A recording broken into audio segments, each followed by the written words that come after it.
Piero Trabuglio, proprietario di una pizzeria e da anni faccio il San Martino. Quest'anno l'abbiamo voluto fare da 8x8, gli anni scorsi da 7x7, 6x6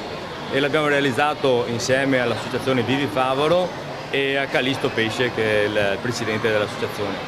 È un San Martino che pesa circa 700-800 kg, ha una struttura in legno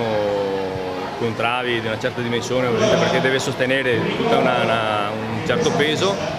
ed è stato realizzato appunto, e lo scopo è quello di unire i ragazzi delle elementari, dell'asilo di Favaro e di Carpenedo Mestre per un evento che riteniamo importante come il gesto del San Martino che dona il proprio mantello a un povero, quindi come simbolo, come iniziativa, come propensi a dare una mano al prossimo e non solo a se stessi. Questa è l'idea, mi sembra che sia venuta molto bene, sono più di 1000 ragazzi e bambini, abbiamo offerto un San Martino piccolo ad ogni bambino, un San Martino più grande ad ogni classe, la pergamena di 10 comandamenti cavalieri e quindi abbiamo realizzato un bel evento, ecco, diciamo.